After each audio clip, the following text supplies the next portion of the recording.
Kita akan mendengarkan penyampaian dari Ibu inisial K, ya, Ibu Kurnia.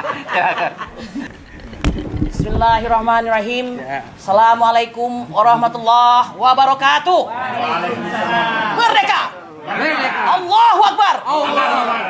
Saudara-saudara sebangsa dan setanah air, ini penampilan pertama saya setelah saya dilaporkan oleh seseorang yang bernama Joko Widodo. Yang tidak lain adalah mantan presiden 2 periode. Ya, saya ingin mengatakan, apabila Anda dilaporkan dalam perkara fitnah dan pencemaran nama baik, ya 311 dan 310, dalam rangka Anda sedang melaksanakan tugas Anda sebagai seorang penegak hukum, dalam hal ini adalah advokat, maka ini tidak lain dan tidak bukan kebetulan berkenaan dengan peristiwa ijazah palsu, ya, Joko Widodo, maka tidak lain yang terjadi pada diri saya dengan inisial K dan inisial ES, dalam hal ini Egy Sujana, itu adalah pembungkaman, tidak lain, ya. Nah, saya ingin mengatakan pembungkaman itu sendiri adalah perbuatan melanggar hukum, ya. Dan ini sangat-sangat disesalkan dilakukan oleh seorang yang seharusnya setelah beliau turun dari jabatan sebagai presiden 2 periode menjadi guru bangsa. Ya, saya ingin mengatakan, apakah Anda pada posisi sedemikian terdesak sehingga Anda perlu melakukan hal tersebut? Nah, ada yang menarik dari pembicaraan pakar hukum pidana, pakar hukum, ya, dan juga mantan Menteri Hukum dan HAM zaman Bapak SBY, yaitu Bapak Hamid Awaludin. Mengapa dia melakukan pelaporan tersebut? Beliau mengatakan ini tidak lain karena memang hobinya melaksanakan sikap-sikap yang playing victim, ya, agar senantiasa berada dalam pusaran pemberitaan, ya. Maklum, ya, ini seperti post power syndrome, ya. Setelah berkuasa, ya, merasa terus ingin diberitakan sehingga akhirnya mohon maaf kali ini yang dilakukan itu tidak tepat. Bapak Ibu sekalian, perlu diketahui sebagai seorang pengacara, ya, atau lawyer atau advokat, saya menjalankan tugas saya dengan sungguh-sungguh dari hati yang paling dalam, ya. Walaupun dalam setiap pekerjaan tersebut belum tentu saya dibayar, ya. Apalagi kerja-kerja untuk umat ini sangat mengasikkan bagi saya karena bayarannya adalah keriduan Allah Subhanahu wa taala, dan itu sungguh-sungguh, ya. Dan itu sungguh-sungguh, Allahu Akbar, ya. Dan itu sungguh-sungguh. Sehingga perlu masyarakat se-Indonesia mengetahui bahwa perjalanan kami ke UGM dan ke Solo itu disaksikan oleh bangsa Indonesia ini, ya. Kami memulainya dengan benar, membuat surat dahulu, ya, kemudian mempersiapkan diri kami dengan segala hal yang sekiranya bisa membuat kami terjerembab dalam melaksanakan tugas kami tersebut dengan sangat hati-hati. Ketika sudah ada tanda bahwa kami akan diterima, baru kami berangkat. Dan perlu Anda ketahui seluruhnya bangsa Indonesia ini bahwa kami berangkat itu dengan kondisi logistik yang seadanya. Hanya tekad di dalam dada, ya, bahwa kami mengemban amanah penderitaan rakyat untuk mengetahui informasi, melakukan klarifikasi dan melakukan verifikasi terhadap ijazah Joko Widodo yang diduga palsu itu.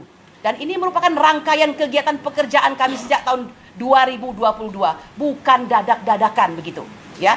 Nah, kami ingin mengatakan kami pun diterima secara baik oleh UGM maupun oleh Bapak Joko Widodo sendiri.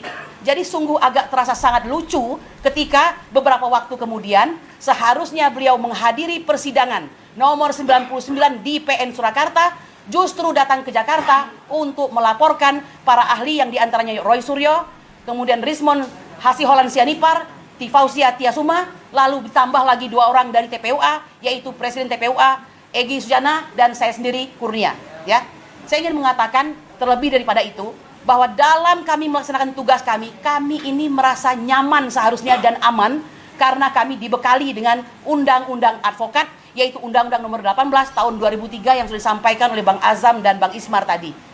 Jadi sesungguhnya saya mau bertanya, apa yang dilakukan oleh kuasa hukum terhadap saudara Joko Widodo sehingga berani melaporkan kami, orang yang jelas-jelas dan nyata-nyata dilindungi oleh Undang-Undang Advokat, ya, pasal 16, bahwa seorang advokat dalam melaksanakan tugasnya tidak bisa dituntut secara perdata maupun pidana, ya, dalam rangka memberikan pembelaan kepada kliennya baik di luar maupun di dalam persidangan dengan itikat baik.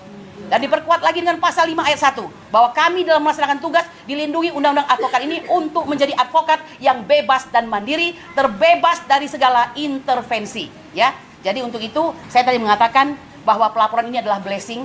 Barangkali memang beginilah caranya Allah untuk menyelesaikan permasalahan bangsa ini.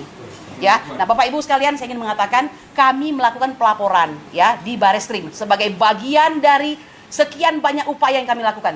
3 kali persidangan, Pak ya, perkara nomor 592 di PN Jakarta Pusat, kemudian itu berubah menjadi pidana, lalu terjadilah persidangan di Surakarta, ya, itu dengan perkara nomor 319 dan 318, ya, kemudian itu naik banding dengan perkara nomor 271 dan 272, kemudian kasasi menjadi 4850 dan 4851.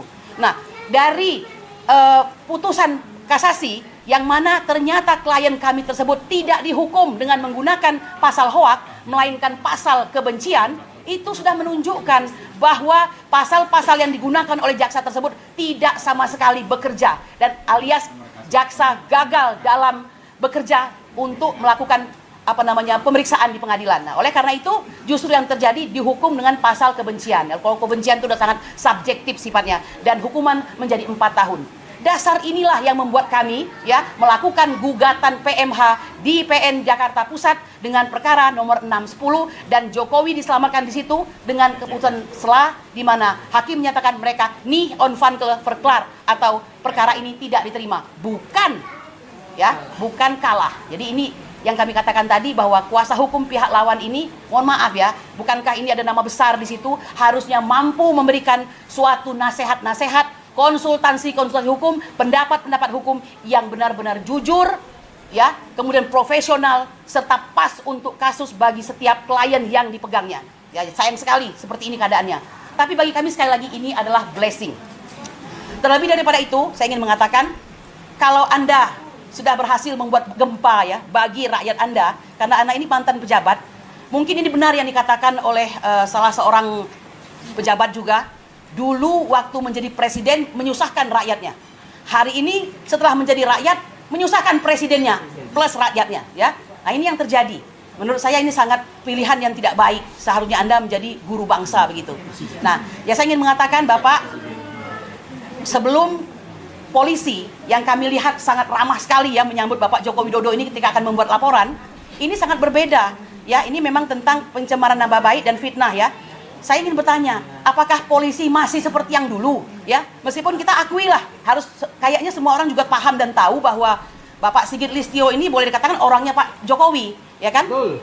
Betul atau tidak? Betul. Orangnya Pak Jokowi, ya. Nah, jadi besar dan berkarir sampai melangkahi yang lainnya itu karena Pak Joko Widodo, dan menjabat Kapolri dengan jabatan terlama sejak 2021, ya kan? Dan masih dipertahankan sampai hari ini, tentu atas permintaan Bapak Joko Widodo. Nah, kami terus terang saja mengatakan, jangan sampai hal tersebut membuat Anda tidak bersikap jujur dan adil, ya. Karena kalau kita mau, ya Bang Juju, Bang Muslim Arbi, Bang Ismar, ada perkara masih ingat tentang pelaporan oleh keluarga Bapak Yusuf Kalla tentang pencemaran nama baik. Dan itu berapa tahun yang lalu? Apa hasilnya? Apakah kita mendengarkan apa, ya? Pemeriksaan hasil dari polisi? Tidak ada. Tapi mengapa ini tentang Pak Joko Widodo yang melaporkan kami hanya dalam hitungan hari langsung naik ke permukaan untuk bisa segera diperiksa? Nah, oleh karena itu kami ini mengatakan Anda membuat dagelan yang ditonton oleh orang seluruh Indonesia.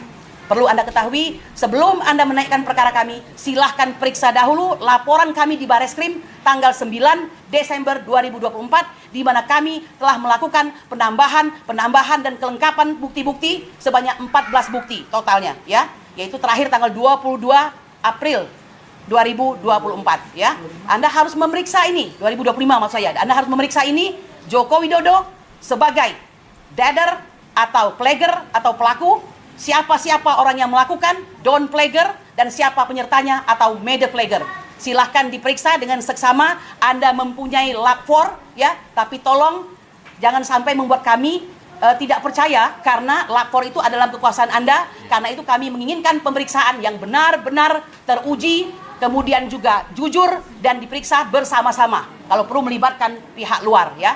Nah, ini silahkan. Kalau sudah seperti itu, tidak ada yang berkeberatan untuk kami diperiksa di pengadilan. Tapi dengan catatan, angkat dulu yang ini. Saya kira demikian yang bisa saya sampaikan. Ya, sekali lagi, laporan ini adalah blessing. Ya, dan apabila kemarin konon kabarnya Pak Jokowi sudah menunjukkan ijazahnya, ya. Nah, itu kami mohonkan barangkali dengan banyaknya pemberitaan yang mungkin sudah menampakkan dan mengupload semua bentuk ijazah yang konon itu dia miliki, kami juga boleh dong mempunyai rasa ketidakpercayaan. Siapa tahu ini juga sudah diutak-atik ya, demi menutupi hal yang mungkin tidak mampu diatasi itu. Maka kami ingin mengatakan tidak ada jalan lain, semua harus diperiksa dengan sebenar-benarnya terhadap hal tersebut ya. Terserah apakah itu yang lama yang pernah diupload oleh orang PSI itu ataukah ini sudah diubah-ubah kembali, semua itu tidak menjadi valid sampai diperiksa oleh orang yang benar-benar sahih dan yang benar-benar punya kompetensi. Saya kira demikian saja yang bisa saya sampaikan. Kami tetap bersemangat dalam penegakan hukum di Negara Kesatuan Republik Indonesia. Semoga apa yang menimpa kami ini menjadi sebuah anugerah bagi bangsa ini, yaitu negara ini akan berubah nasibnya menjadi negara yang lebih baik di bawah kepemimpinan Bapak Prabowo Subianto. Demikian, subhana rabbika rabbil izzati amma yasifun, wa salamun alal mursalin, walhamdulillahi rabbil alamin. Merdeka!